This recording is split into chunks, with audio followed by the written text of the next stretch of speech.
With great power comes great responsibility. Compromise where you can. Where you can't, don't. Even if everyone is telling you that something wrong is something right. Even if the whole world is telling you to move. It is your duty to plant yourself like a tree. Look them in the eye and say no. You move. Never step onto the battlefield of ideas unprepared. Before you enter the fray, you need a plan. And there's no better place to get one than right here on Tactics with host Caleb Colquitt. The Situation Room goes live now on News Radio 1440. Good evening, everybody, and thank you so much for being with us here on Tactics, where speech isn't violence, tolerance isn't love, and disagreement isn't hate. Well, thank you so much for being here with us on the program. As always, we are thrilled to have you with us here on Tactics on News Radio 1440. However you're listening to us through YouTube, Facebook, Mixer, Twitch, Periscope, or the terrestrial signal, we are glad that you are here with us. So, got a lot to talk about today, a lot that we want to address, and we've, as always, got to put local news first, but this is one that is, interestingly enough, a world news story that also has direct implications to the state. You've probably noticed, and I don't know, maybe you haven't heard of it, but I find that difficult to imagine if you're getting this show through the internet, which means you have internet connection. The whole world has gone absolutely crazy over the COVID-19, or in other words, the coronavirus. And you'll notice that we really haven't spoken about that a whole lot on this show.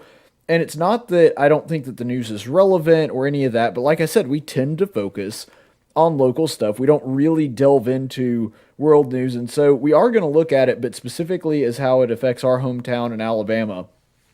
And thus far, Alabama is COVID-19 free. In fact, I think that what we should do, while we can still say this, we should actually change the state's motto from Alabama the Beautiful to Alabama still COVID-19 free. I think that would be a good way to handle that. So what is going on right now is that Georgia has confirmed cases, Tennessee has a few confirmed cases, and Florida has several, especially in the southern part of Florida. So COVID-19 is rapidly closing in on the state of Alabama. I think it would be really scary if Mississippi wound up getting it next, because then we're boxed in, we're surrounded.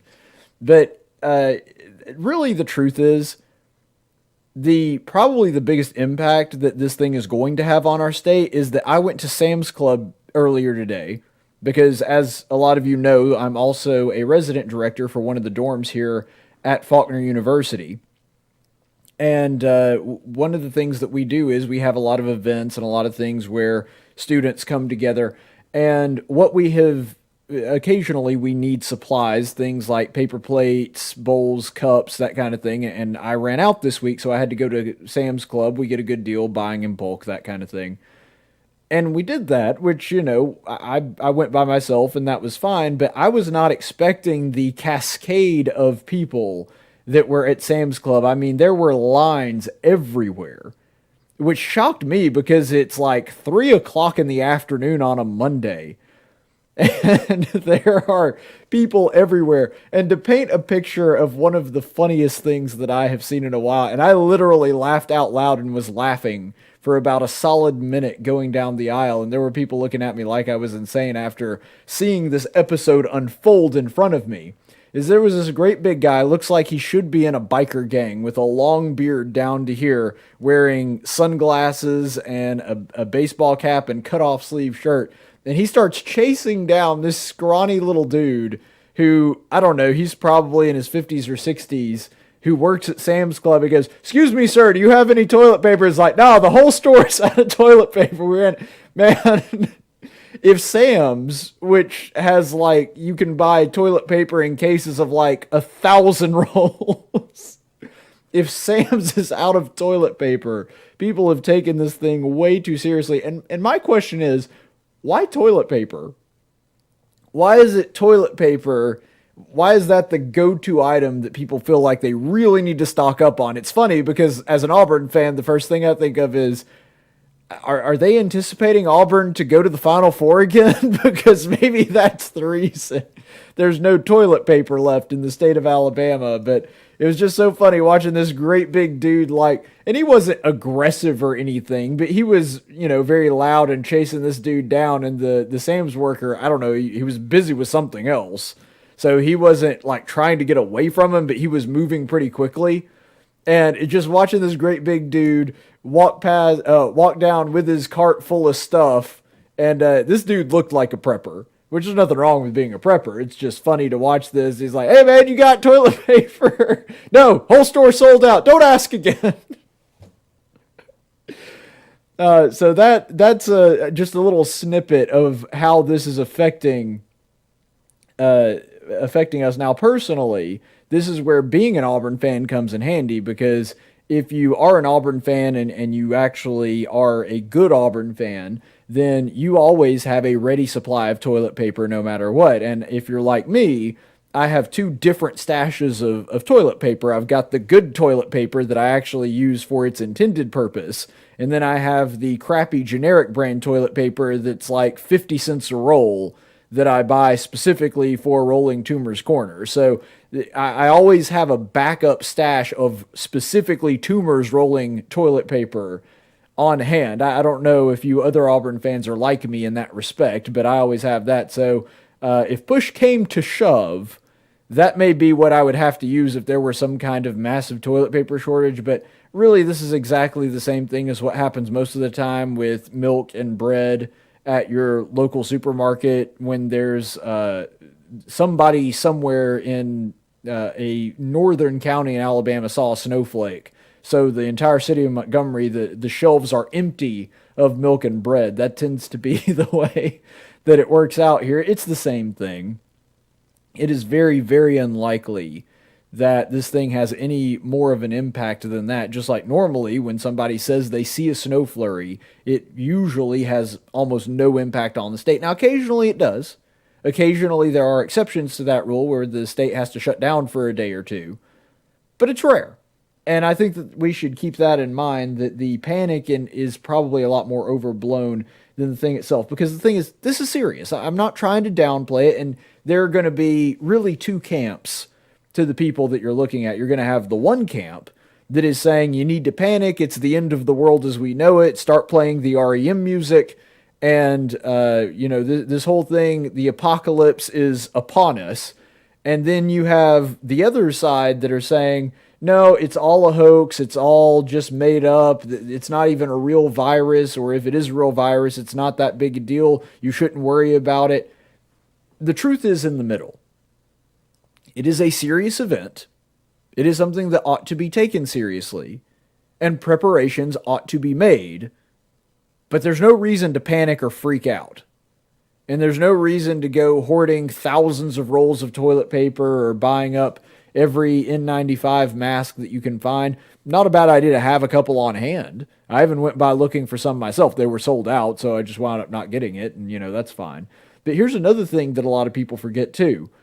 The reason that you're supposed to buy the mask is when you have it. It's not in preparation for it coming and wearing the mask so you don't get it. You're supposed to wear the mask after you have it so you don't spread it to other people. That's the purpose of the mask. The purpose of the mask is not to keep you from getting it. And all these people that are buying masks apparently don't think that either, because I've not seen people just wandering around looking like they're mowing the lawn with the dust mask, the N95 mask on. So I don't know if they just bought up a whole bunch of them.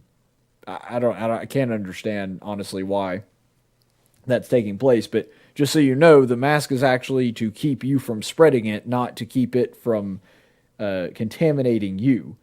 So the reason that this is overblown, and that it's overblown, is first of all, the death toll numbers are seriously inflated. In some parts of the world, it is as high as 2 or 3, which is cause for concern because, if everybody gets it and it killed off 3% of the population, that would be a really big deal.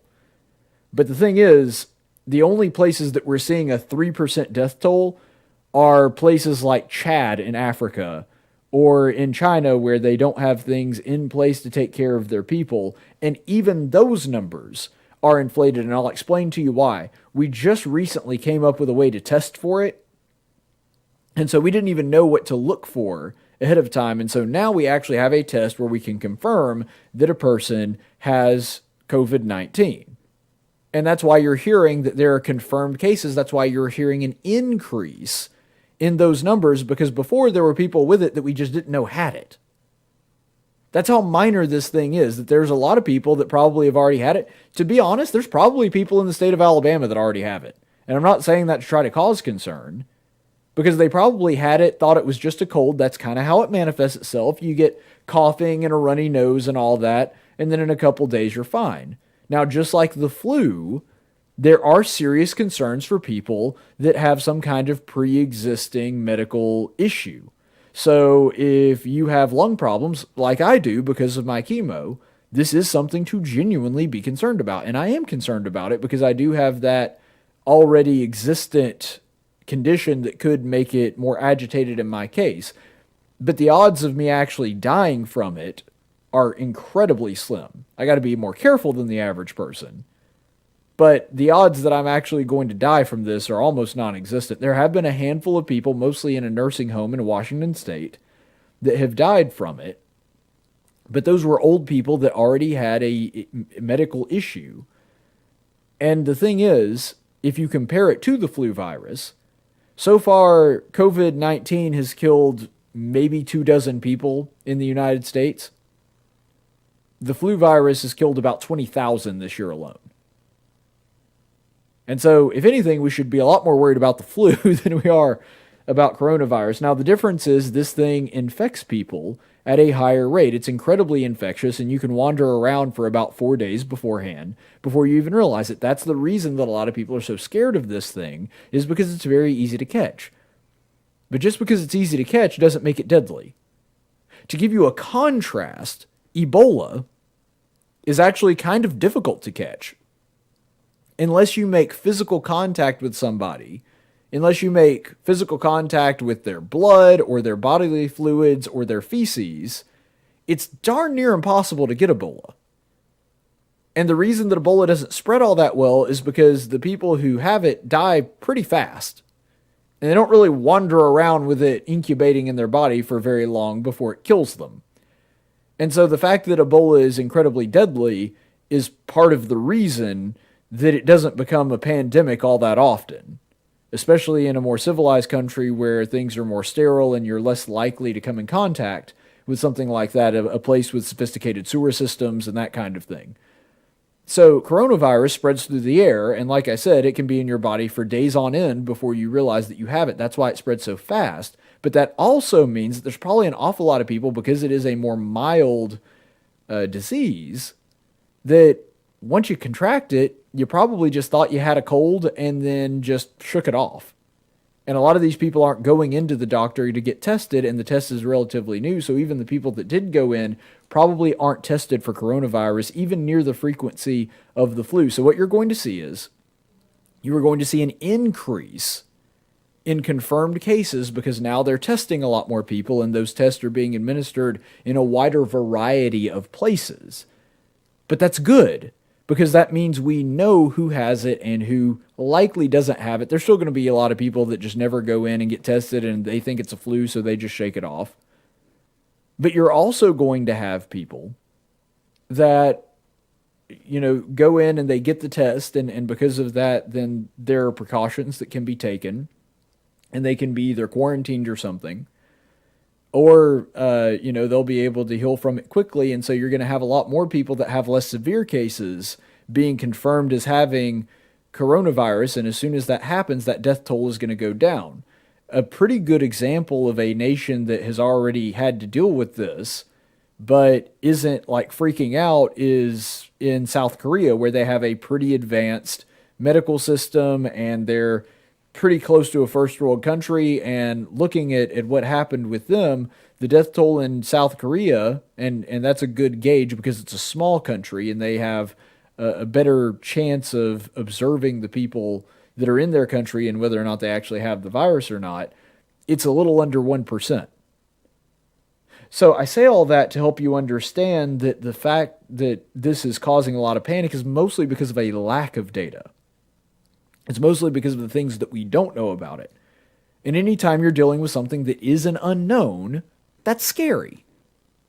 But ultimately, based on all of the latest information that we have, this is a largely overblown fear. Now, the question is, why is the media overblowing this to the degree that it is? Well, there's a couple of reasons for this. First of all, some are doing it just because it's the media's MO. The media has a vested interest in increasing their ratings. And by the way, I say this as a member of the media. I'm not saying that I am separate and apart from this. I have a responsibility to increase ratings. Now, I also believe that I have an ethical responsibility to do so in a way that does not cause any kind of undue panic or gives you bad information or misleading information. And there are some people in the media that still believe that, and there's an awful lot of people that really don't care too much about it. Journalistic ethics, and I'm not even a journalist, but journalistic ethics are something that are frankly foreign to a lot of journalists today. And unfortunately, a lot of your journalistic ethics classes are going to be little more than leftist propaganda. In their mind, the ethical way to be a journalist is to speak truth to power and to stick it to the people that want to control us, stick it to big corporations and whatever. And that's really what you're getting, unfortunately, in a lot of your journalistic ethics classes. Remember, I have a degree in this stuff too. I took some of this stuff. I never actually had journalistic ethics, but I'm, going off of my fellow majors and some of the things that they told me. And so looking at this, looking at all of what's going on here, it seems as though what's happening is that a lot of these people are doing this to drum up media hype, and we see this all the time. You remember, what was it, like 5 or 6 years ago?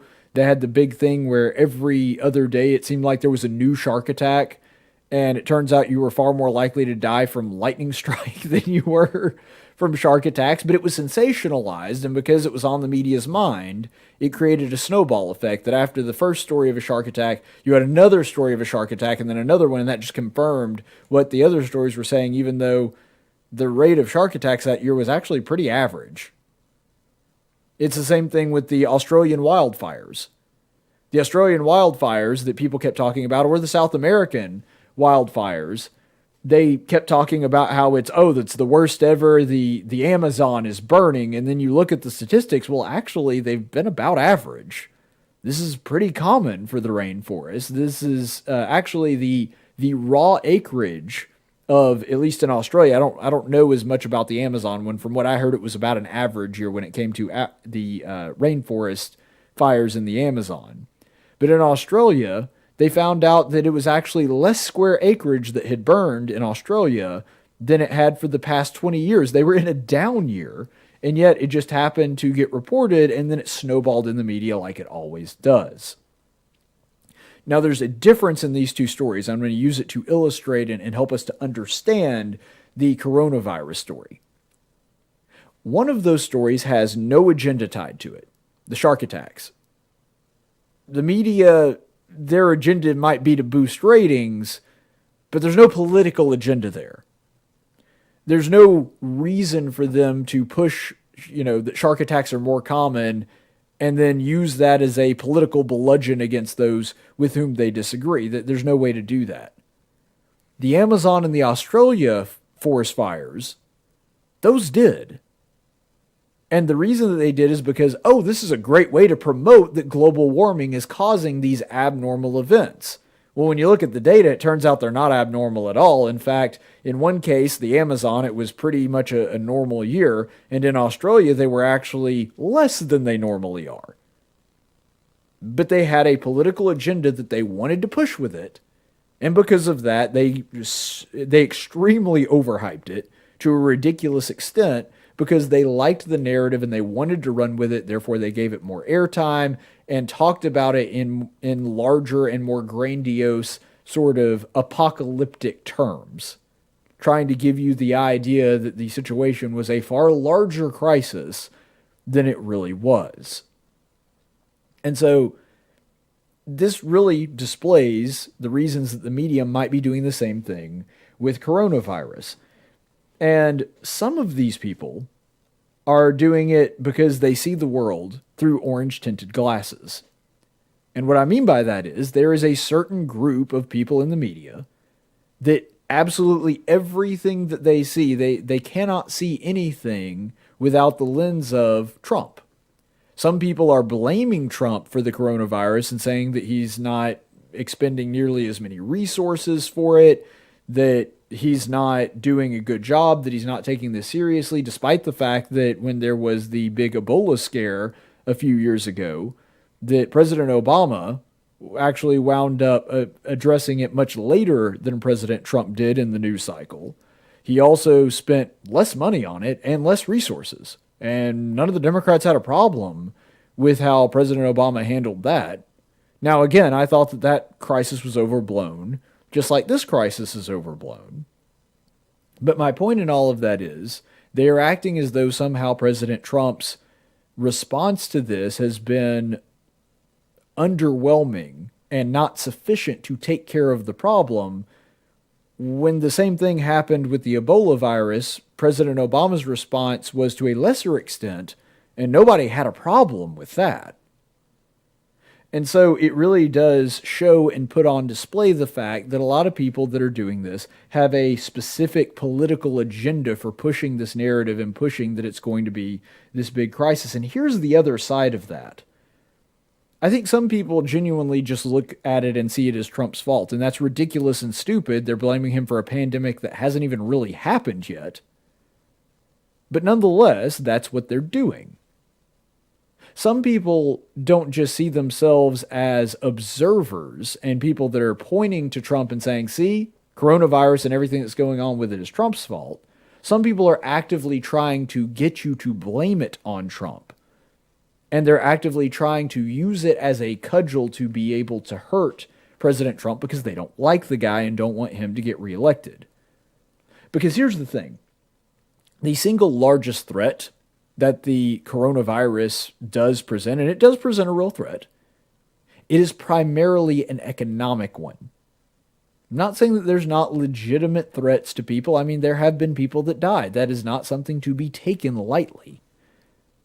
I'm just saying that on the grand scale of things, those deaths, though we should do absolutely everything we can to prevent them, are not something that should be seen as a large and present danger to the average person, nor way outside the norm, considering that the flu seems to have a significantly higher death rate, at least based on the numbers that we are seeing thus far.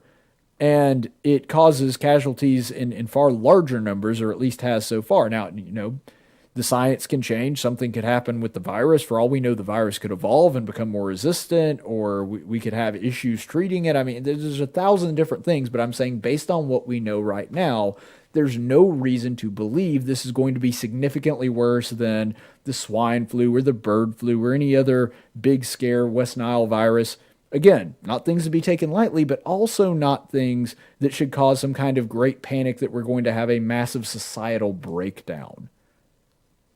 But when it comes to this, there are those that would love that because tanking the economy would be something that would benefit them, because in their mind, it's the only way that Trump is going to not be reelected. And if you don't believe me, if you think that I am overblowing this or I'm overstating what Democrats are willing to do to try to get Trump out of the White House, I take you back to this clip from Bill Maher in 2018, not long after Trump had taken office, talking about the economy. I believe this was later in the year when the economy started really picking up. This is Bill Maher back in 2018. People, but it's either root for a recession or you lose your democracy.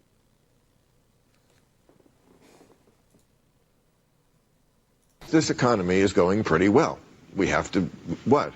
Why is that funny? It is going well for now. For now, right. That's my, thank you. That's my question. I feel like the bottom has to fall out at some point. And by the way, I'm hoping for it, because I think one way you get rid of Trump is a crashing economy. Yeah. So please, bring on the recession. Yeah. Sorry if that hurts people, but it's either root for a recession or you lose your democracy.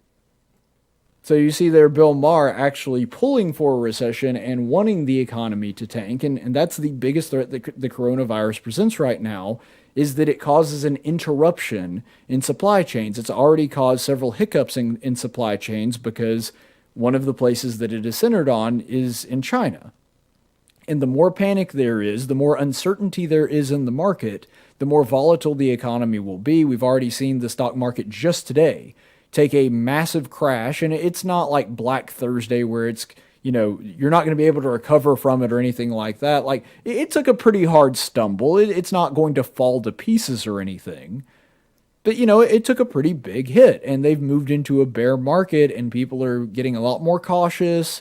They're kind of sitting back, not wanting to spend their money right now because they don't know where this thing is going to go. So that level of uncertainty and that level of panic in the general public has caused people to be more cautious in their spending, both in the normal economy and in the stock market as well, which makes sense.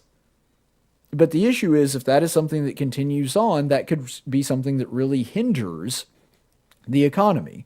And so you've got people like Bill Maher, way back before coronavirus was ever thought of, saying, we really need to do something to get rid of this good economy. And I'm actually rooting for an economic collapse, regardless of whether it hurts anybody. I mean, yeah, some of you little people might have to suffer for that, but that's a sacrifice I'm willing to make.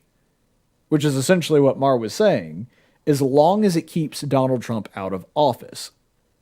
And he's not the only one. I could think of another half dozen people on the left, at least a dozen, that I could think of that over the years have said things similar to this. But another one, and somebody that's not just a commentator on politics like Bill Maher, somebody that actually has some power, the former president of New York's Federal Reserve Bank, said back in August 2019 that the Federal Reserve should intentionally allow the economy to tank. That's a quote from him. And he was saying that they ought to do this because they need Trump to be out of office. So yes, there are people, that was the number 2 most powerful guy in the Federal Reserve. And so when you're looking at this, yes, there are absolutely people on the left that do not like Donald Trump, that absolutely despise him, and they would be more than happy to endure, regardless of what it did to everybody else, an economic recession in order to get him out of office. And so if that is the case, and we know that there are people in the media that understand that this would be something that would severely hurt Donald Trump, do you not think that they would be willing to intentionally cause as much panic as possible, as much uncertainty as possible, so that it causes hiccups in the economy and causes it to grind to a halt, so that there's a better chance that Trump doesn't get reelected? Of course they would. I'm not saying this is everybody. I'm not even saying this is everybody that is trying to pin the blame on Trump. But I'm saying there's a significant amount of people in the media and on the left that think this way. I don't think that you've got, for example, probably not your Jake Tappers or, even your Wolf Blitzers would be willing to intentionally cause panic in order to hurt Trump. But are you telling me that, your Brian Stelters aren't? That your Chris Cuomos aren't? Because I believe that in a heartbeat. I'm not saying it's everybody on the left media, but there's enough of them that would do that. And the ones that aren't, they're probably at least, after dinner going to the bar, because that's what you do when you're in the media, going to the bar after work lets out and talking with your buddies like, yeah, well, I don't necessarily want the economy to crash, but hey, if it gets rid of Trump. And so that attitude is out there, and so they certainly don't mind helping it along. That's just something to keep in mind, that they do have a legitimate vested interest, at least in their own mind, in blowing the effects of this virus out of proportion. And we've seen this before. This has happened so many times in so many different settings. You look at global warming. That's another thing that people try to use to cause panic in order to reach a political end. We've seen it with Ebola. People on the right did this. I'm not only attributing using these things for political gamesmanship to people on the left. You remember that what happened with Ebola is that a whole bunch of people were suggesting, hey, we might need to go ahead and completely shut down our southern border in order to keep this thing from coming. Like I said, Ebola, there's good legitimate reasons for shutting down a border. And if we believe that there was a serious threat to bringing Ebola into the United States, that would be one of them.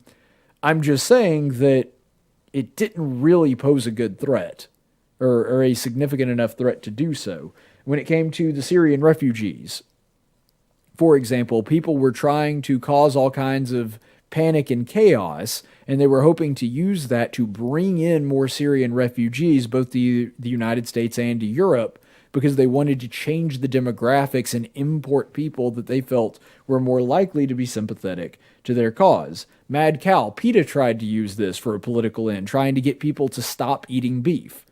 That's just one example. Parkland, you remember what happened with Parkland is that they tried to scare everybody to death into thinking that mass shooters were going to come in and kill their children, and there was nothing that they could do about it, and that these things were on the rise. The way that CNN specifically talked about this, and MSNBC as well, they talked about it as though you were just as likely to have a mass shooting as you were to have a field day at school, that this thing was so common that there were millions upon millions of people dying from school shootings, when the truth is school shootings are actually 4 times less likely to happen now than they were in the 1990s.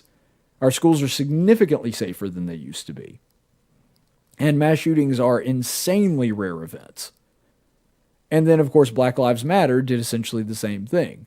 There may be some cases of police brutality, and there may even be some cases where that police brutality is racially motivated, but it is such an infinitesimally small event where that actually takes place, they were drumming up a bunch of fear and hysteria for no reason. They were doing it because it fit a political narrative, a political agenda that they wanted to further, and that's why they pushed it. So this is just the latest iteration of that. Don't be suckered in to that. I do want you to be cautious. I do want you to take precautions and make certain steps towards being prepared for this thing. But there's a difference in being cautious and panicking. Panic is not good. Panic doesn't help anybody, and I don't think that you should panic. But I do think some precaution is not necessarily out of the question. In fact, I think that that would be something that would be really helpful here, because just taking some extra steps to maybe drink some vitamin C or some airborne, washing your hands, carrying around some hand sanitizer, making sure you sanitize some of your surfaces a little more often, your door handles, that kind of thing. I've done that. It's a good idea. I went around my entire dorm the other day and disinfected all of the buttons for the elevators, all of the door handles, all the knobs on the washing machines, all that stuff. It makes sense to do some of those things. But there's a difference in doing that and going hysterical and going into a panic and doing a lot of things that either don't work or don't make sense. By all means, take some precautions. I've always said that you should keep at least 2 weeks worth of food stored up somewhere in your house, which, by the way, the FDA also recommends. And FEMA also recommends. This isn't crazy conspiracy theory stuff that I think the zombie apocalypse is going to happen tomorrow. Even FEMA says, look, a storm could trap you inside your house for 3 or 4 days. You should have at least anywhere between 3 days worth to 2 weeks worth of food. That's a natural, normal thing that you do to protect your family, and this is no different. There's nothing wrong with doing that. And, maybe because of the coronavirus going around, you avoid large crowds, or you avoid traveling, at least for a little while. All of that stuff is perfectly reasonable, perfectly rational, but bringing everything to a screeching halt because you're deathly afraid that if you get to coronavirus, you're probably going to die, that's an unfounded fear. And in each of the stories that you heard I listed before, like I said, whether it goes for global warming, Ebola, the Syrian refugee crisis, Mad Cow, Parkland, Black Lives Matter, that doesn't mean that it's not a good opportunity to do some extra research, to learn more about a subject, and even to take some precautions. But panic didn't help in any of those situations. You see, panic is the ultimate threat because that is what is going to cause the real issue here, which is the economic threat that COVID-19 presents here. For example, right now what's going on is the Russian government and the Saudis are pumping out oil as fast as they can at a time when supply chains are seizing up. And that means that there's less need for a lot of that crude oil. Which means, and there's a couple of different theories on this, but the most likely one, at least the most likely one that I've heard, is what they are doing is instead of like trying to prepare and making sure we have a ready supply for it if supply chains do break down, it's actually probably more likely that what is going on here is that they're trying to crash the oil economy, to crash the oil prices. Remember that America did this to Russia, and that's pretty much the reason that we won the Cold War. Now, here's the reason that I think that that's not necessarily a good strategy. You see, the reason that America was able to do it to Russia in the 80s is because there was a prolonged period where America was outproducing Russia by a large amount, and the rest of the world was consuming our oil at a high rate. That's unlikely to happen here because the coronavirus, people are probably going to figure out within, maybe just a couple of weeks that this whole thing has been overblown, that the media is making too big a deal out of it, and then they calm down and prices stabilize and go back to the way that they were before. And if that happens within the span of a few weeks as opposed to several months, the strategy probably doesn't work. So even worrying about that, I think, is a little bit overblowing it. But if we continue to panic, if we continue to act hysterical and purchase things in an irrational way, that could have a serious effect. And so all I'm saying is there are real dangers and real things to be aware of. Just don't go overboard on it. That's really all that it comes down to.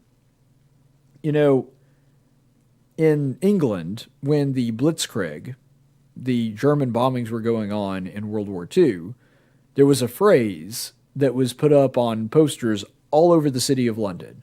Keep calm and carry on. Now, that didn't mean don't build a bomb shelter. That didn't mean don't have a few days of food on hand just in case something bad happens.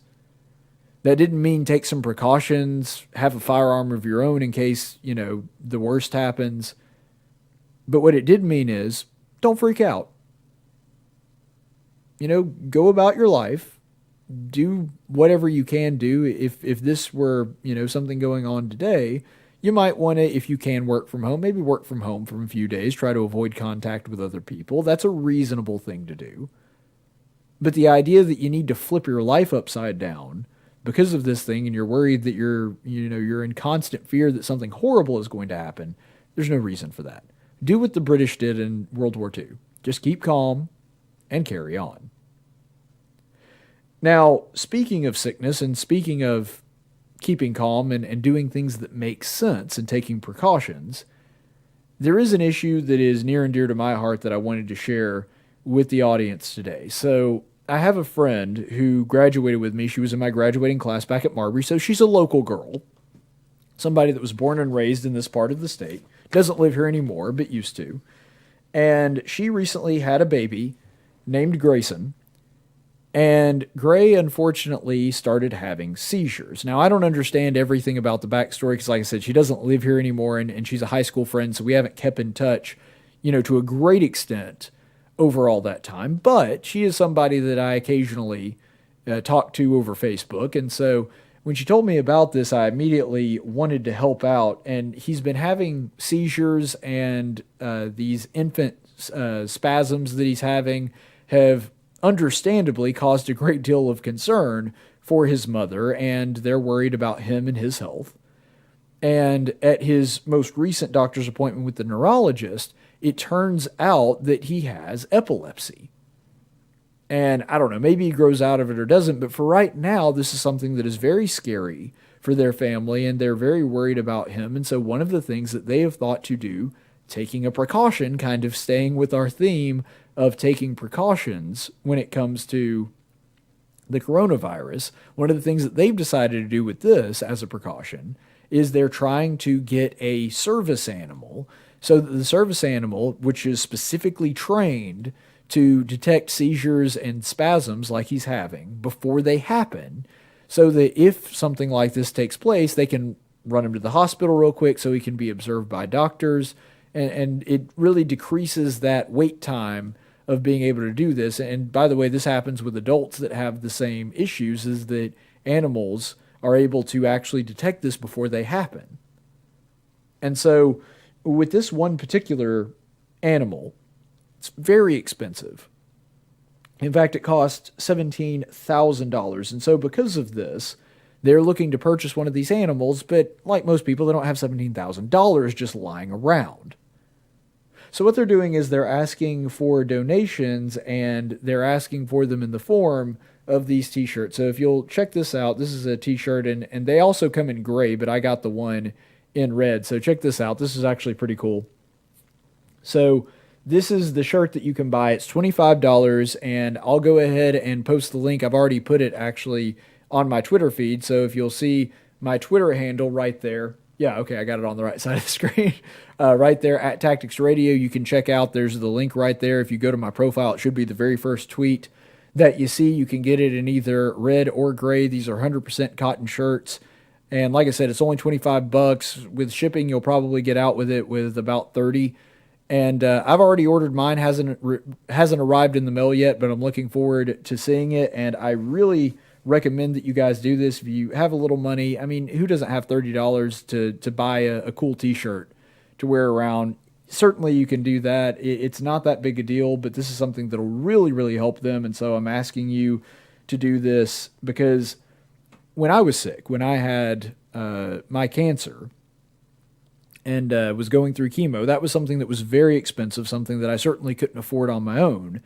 And there were people that similarly helped me out with stuff like this. In fact, my friend Sarah made some t-shirts that she used to raise money for my cancer fund, and that was instrumental to my recovery and being able to help me get the treatment that I needed when I needed it.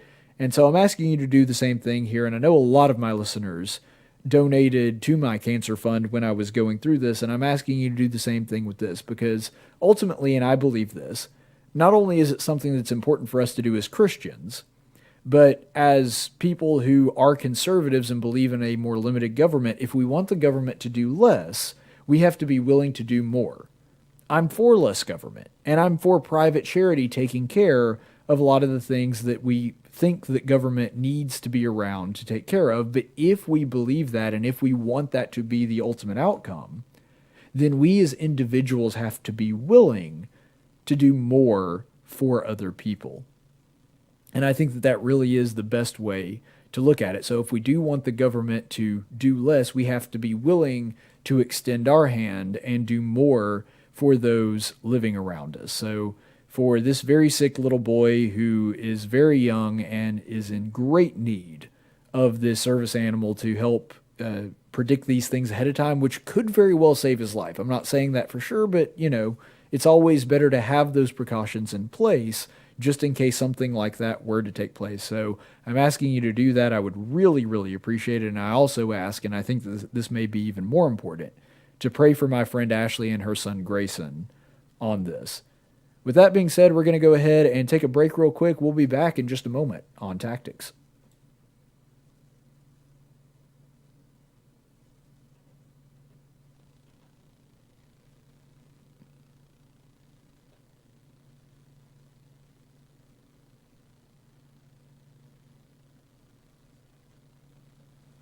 And now for a reading from the Social Justice Warrior Bible with Pastor Gregory Post.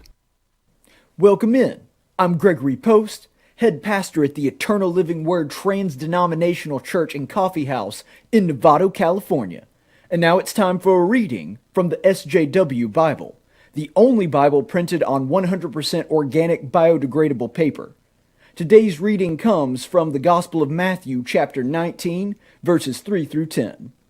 And it says, Some Pharisees came to Jesus, testing him and asking, Is it lawful for a man to divorce his wife for any reason at all? And he answered and said, Have you not read on your Bible apps that he who created him from the beginning made them male and female, and trans, and pansexual, and non-binary, and Jupiter gender, or one of the 150 other options? And said, For this reason, a man/woman/other shall leave Z's father and mother, or father and father, or mother and mother, or two mothers, father, and their special friend Sequoia, and be joined to his wife, or wives, or husband, or life partners, and the two shall become one flesh. So they are no longer 2 or 3 or 14, but one flesh. What therefore God has joined together, let no man separate. I mean, unless, of course, it's like super difficult, or there's money problems, or bedroom problems, or you meet somebody that you like better, or that initial spark goes away and you just fall out of love, or you're just unhappy for any reason. Then divorce is totally understandable. They said to him, "Why then did Moses command to give her a certificate of divorce and send her away?" He said to them, "Because Moses wasn't woke enough. He was some rich, spoiled prince who was probably white and a tool of the patriarchy. So why do you care what he thinks? And I say to you, whoever divorces his wife and marries another woman, it's totally cool with God as long as you're happy. That is all God wants, after all." The disciples said to him, "That sounds super convenient. Thanks, Jesus." Wow. So inspirational. This has been a reading from the SJW Bible. And remember, the only truth that matters is your truth.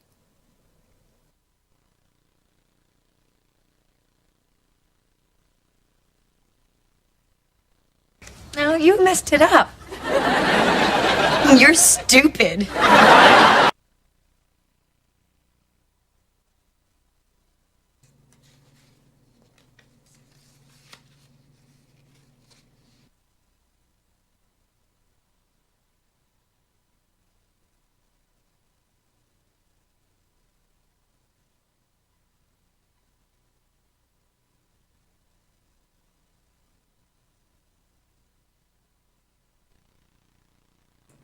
Yeah, sorry about that for delay. I don't know what happened there, but technical issues abound for whatever reason. But we do have an interesting daily dose of stupid for you today.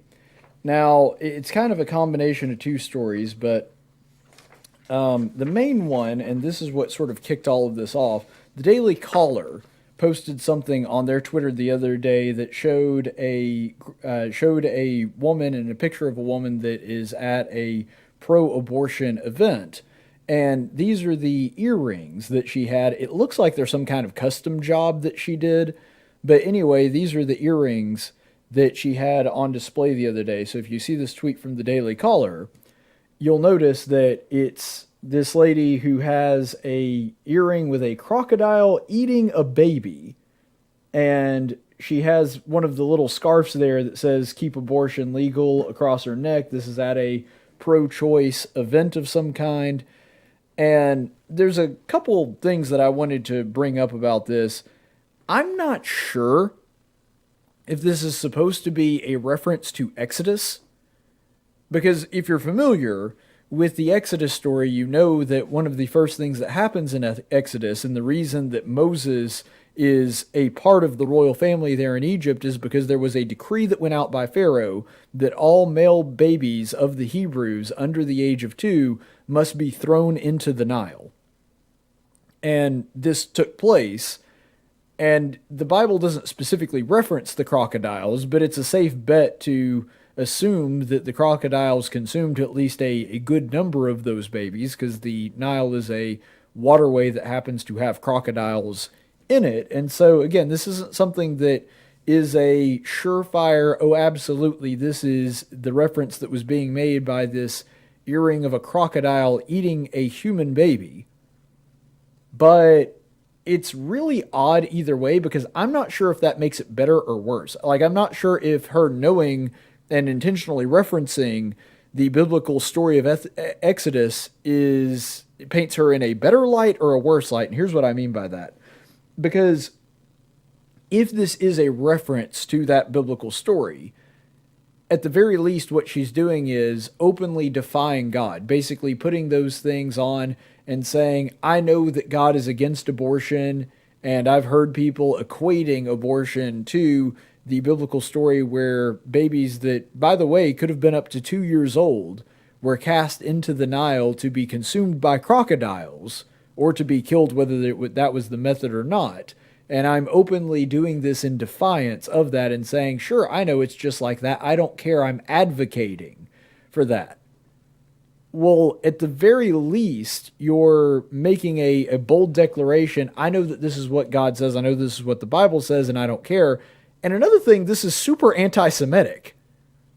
because this was a specifically racially motivated event where the Pharaoh, the king of Egypt, wanted to bring harm onto a specific race of people because he wanted the land to be preserved for his own people. It was a very nationalist kind of policy. And see, it would be kind of like having earrings that commemorate the Holocaust. I mean, that's about on par with the level of disparity and despair and evil that took place in this event. This is one of the darkest moments in the Jewish people's history.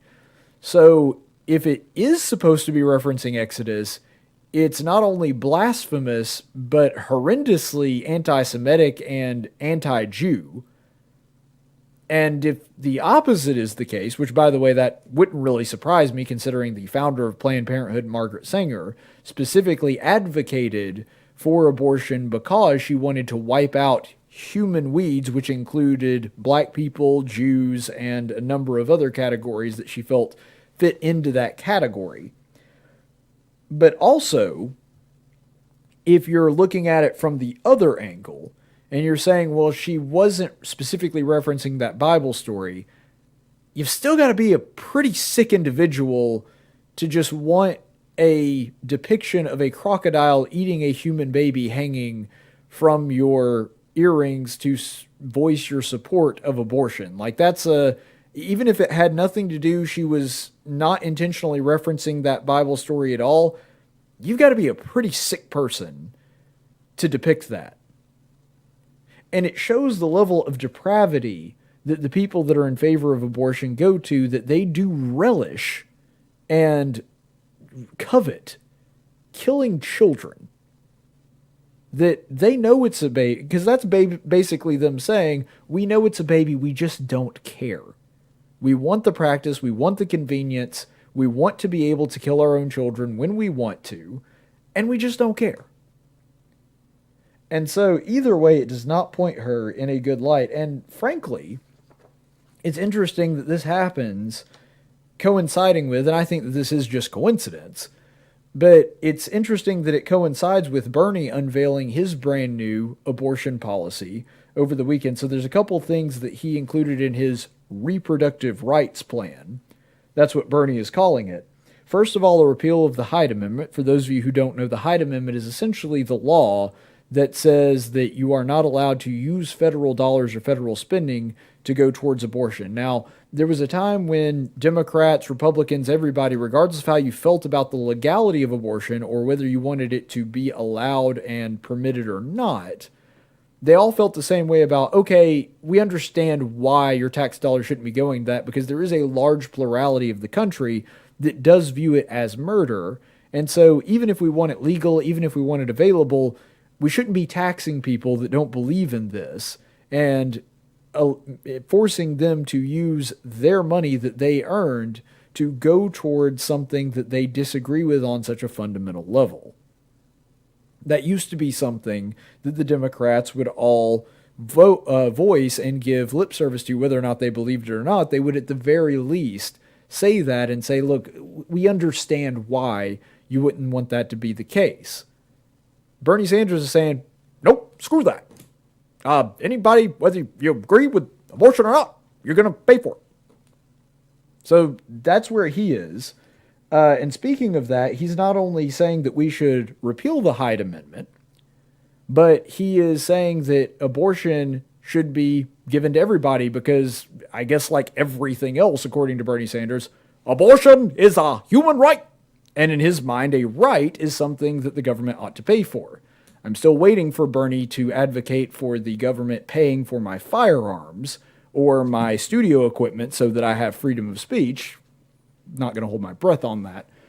But the point is, Bernie Sanders believes that for something to be a human right, that the way that you do that is you have the government paying for it.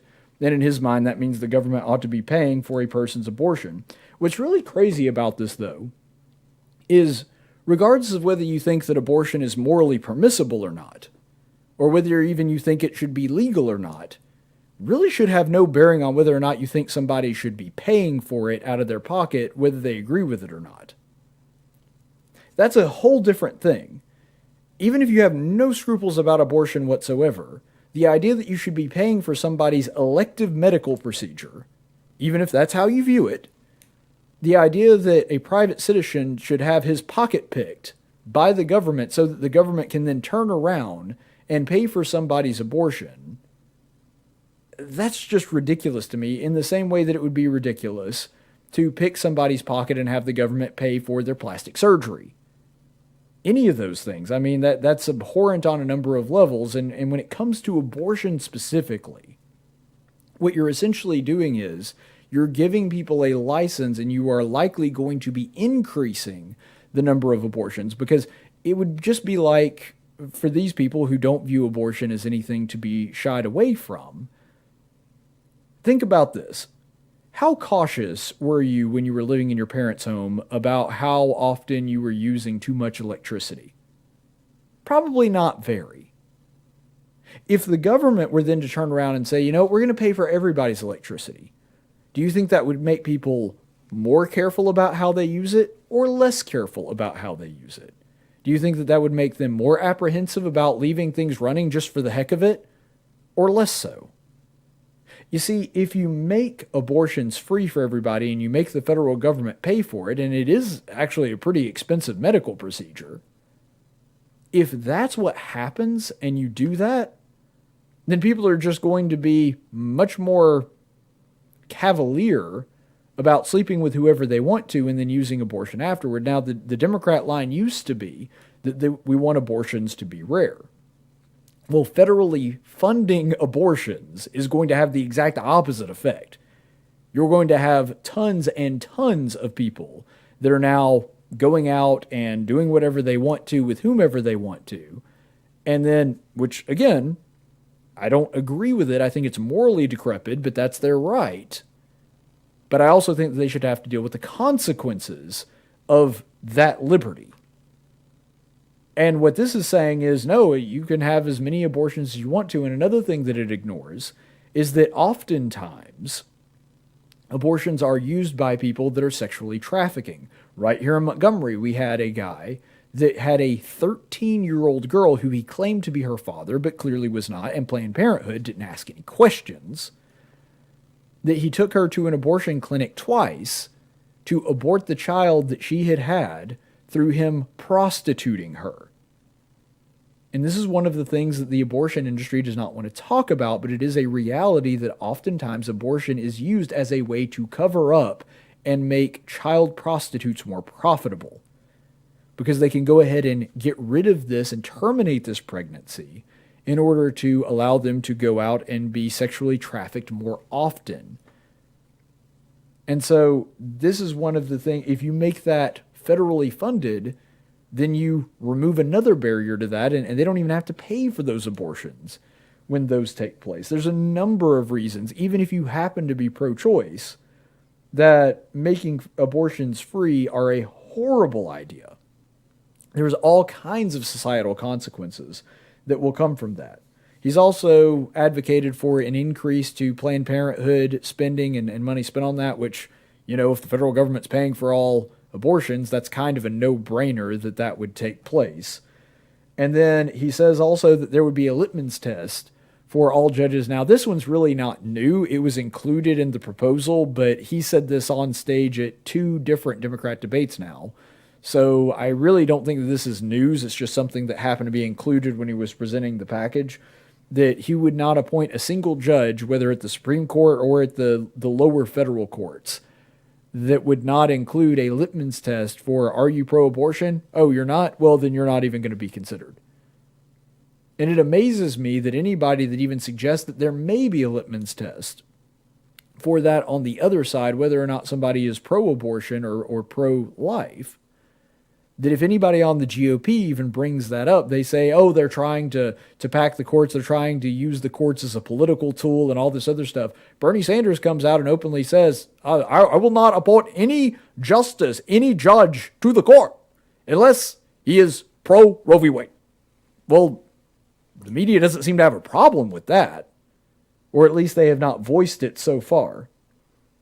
But as we know, because Chris Cuomo told us so, It's actually a lie to suggest that Democrats are radical when it comes to abortion, despite the fact that this is the guy that right now is in second place for the president nomination of the Democrat Party. He is the number 2 guy behind the guy that they want to be their nominee right now, and has a very realistic shot at being the Democrat nominee for president, the leader of the party that is saying that we should have free abortion on demand anytime, and that regardless of how you feel about abortion, we should be taking money out of your pocket to be able to fund it.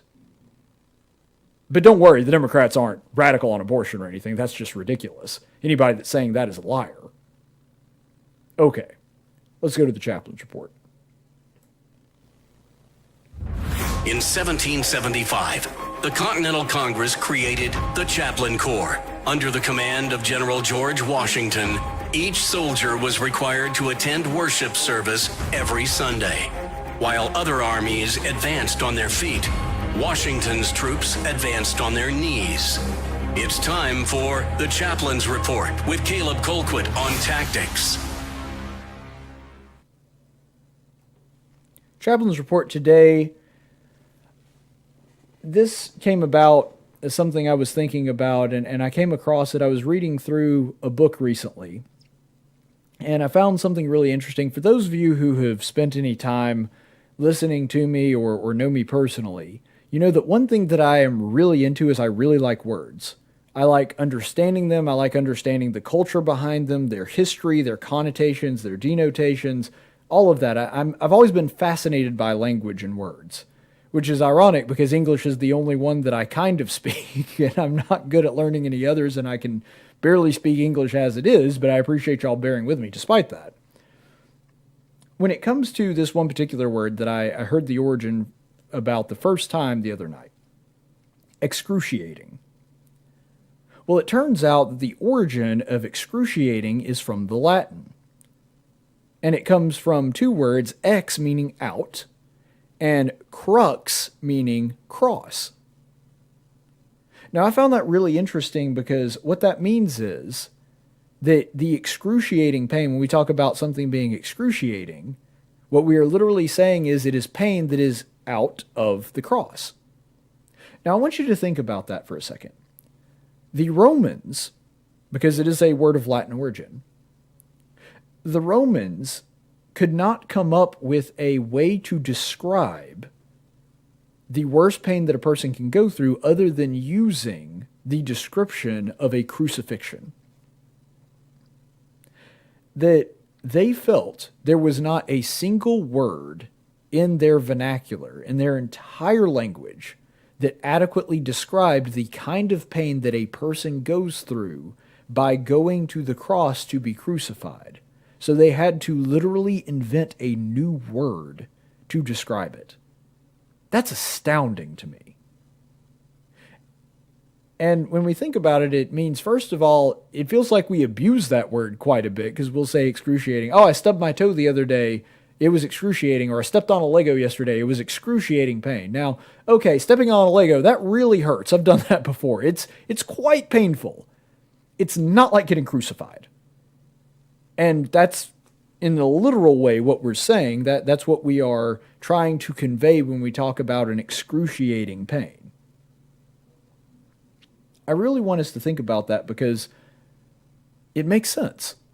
Doesn't it? When you think about it, it absolutely follows and makes sense because this was a way for the Romans, the single most powerful empire on earth, to torture their enemies to death. And they were experts at pain. Romans were really, really good at that. You know, the Romans were good at a few things. Building roads would be one of them. They were excellent at building roads. They had a really advanced plumbing system. And they were known throughout the world as experts when it came to torture. And crucifixion is the pinnacle of that. Because in a very realistic way, it combines several different types of torture all into one. Think about this. There were aspects of exhaustion, because the way that a person was crucified, they would be hung on a cross, and they would have to lift up their bodies just to breathe, because while in the downward position while being crucified, You could inhale, but you could not exhale. And so in order to exhale and to be able to take in another breath, just to be able to survive, you would have to push your body up against the cross and be able to inhale again and then slump back down, only to repeat that process anytime you wanted to take a breath. And so eventually what happened is your body became so fatigued and exhausted that you died.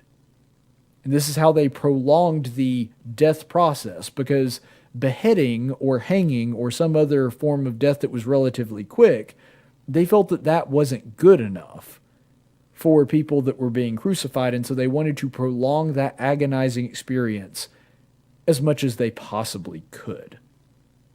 And then you look at, there were also aspects of exposure. You know, if you're sitting up there and there's going to be sun beating down on your head or cold winds going past you, depending on what time of year and what place you were being crucified in, there was an element of exposure slowly killing you as well. You were completely exposed to the elements, and you were also completely exposed to things like birds and bugs. Many times before a victim died on the cross, they would have these animals, you know, ravens or some other kind of devourer of the dead, as it were, come up to these bodies and land on them and try to eat on them, and you can't do anything about it because your limbs are immobilized. You can't swat away a fly or a bird or something like that. You're powerless to do so. And then there's also the aspect of the cross itself and having to push yourself up onto that. You had to be bound to it in a certain way. Now, this is what gets interesting, because our Savior's crucifixion was even more cruel than the average one. Because in this particular case, he wasn't just bound to the cross with ropes, as was the more common practice. He was nailed to it, which was not unheard of. It did happen in ancient Rome, but it was not the more common form of this. And what would happen when you were nailed to the cross, typically we see a depiction of a nail print in the palm of Jesus' hand. But that's simply not accurate. You see, in the Greek vernacular, when they said that something was driven into the hand, they were talking about everything from the elbow up. And so the Bible is accurate in saying, because it's using the same word there for hand, but it actually would have taken place about right here, roughly an inch from the palm. And what that did was that fixated that nail between the radius and the ulna so that the person would not fall off of the cross. It was a much sturdier place to drive a nail into. But that made it even more painful, because that would actually mean that it would penetrate the largest nerve in the arm. It would have been incredibly painful for that to take place. In fact, it would feel like, the way that a doctor described it, someone had taken the nerve that you hit when you bang your elbow on a table and you feel that shooting pain going up all through your arm. It would have felt like somebody taking that nerve and twisting it with a pair of pliers. As painful as that is to imagine that it's actually worse because it's a larger nerve that can feel more pain, and imagine that it is prolonged for 6 hours. Okay, as painful as that is, now imagine that you have to wrench your hand against it in order to get leverage to pull your body up just to take a breath. And you had to do this hundreds of times before you finally died. Are you starting to understand the level of suffering a person that was crucified had to go through? And by the way, often we see a cross depicted as 2 parts, but it was actually 3. There was a third part of a cross that would be nailed up to the vertical portion of it. And we're not sure if that was something that went underneath the buttocks or it was used to nail a person's feet to the cross, but either way it was designed to do the same thing, which is give a person leverage so that they could push themselves up more often. Now, originally, you might be thinking, well, this seems like an act of mercy, but it certainly was not. It only meant that it would prolong your suffering for an even longer period of time. That it would allow you to push yourself up longer, which would mean that you suffered even more. And the way that this would take place, we have to also consider that even though this wasn't common practice amongst most crucifixion victims, that Jesus was also wearing a crown of thorns that was thrust down onto his brow.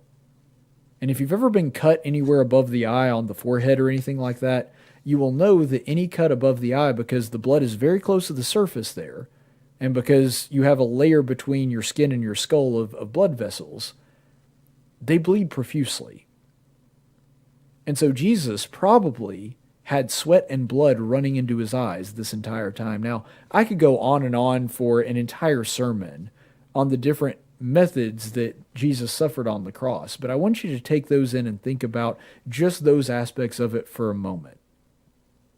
That doesn't even come close to comparing with the spiritual and psychological turmoil he was going through.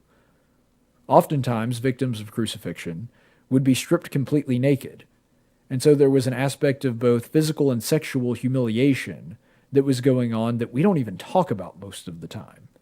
That there would be people mocking him, gawking at him, and we see a little bit of this from the gospel account with the Jewish people and the elders mocking him to come down. We also see that there would have been a great deal of psychological trauma to Christ. He's been betrayed not only by one of his closest friends, Judas, but also by the people that were supposed to receive him and love him. The Jewish people that were supposed to be waiting for and looking for the Messiah were now the ones responsible for putting him through this torture. And then, of course, there's the greatest spiritual turmoil that he went through, abandonment by his father. And we know that he felt this because he cried out to God for forsaking him. That's what it felt like to him in that moment. There's no telling the depths of pain and agony that he went through. And ultimately, the reason that I convey all this to you is because I want you to understand that that was the price for our sin. That is the level of love that Christ had for us, that he was willing to endure all of that, just so that we could have a chance at having fellowship with both him and his Father one day, that we could have a redemption of our sin through his suffering. You see, it is incredibly ironic that crucifixion, the pinnacle, the culmination of all of the brutality that human beings could come up with, it is through that came our salvation.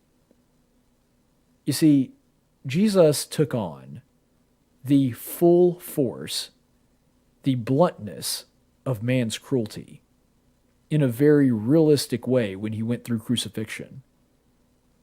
The way that Rome said, if you defy us, this is what happens to you, because that's the only people that were crucified in the Roman Empire, specifically ones that defied Rome. And so, in a method of death that was intended to be as brutal as humanly possible, and that's specifically what the Romans were going for, through the ultimate act of human evil came the ultimate act of God's good, the ultimate act of his love and mercy for us. It is through the greatest evil that has ever taken place, a brutal murder of an innocent person, a truly innocent person, that has never done anything wrong in his entire life, that the greatest good, the salvation of mankind, came about.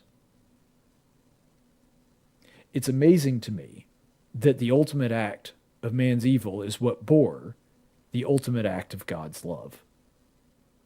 Stay the course, friends. Tactics is a production of News Radio 1440 and Cumulus Media Montgomery. Opinions expressed on this program are those of the host and do not necessarily reflect the opinions of Cumulus Media or our business partners. Graphics by Jessica Dawson. Video production by Jackson Dean. Broadcast studio provided by Faulkner University. Location studio provided by the Dalraida Church of Christ.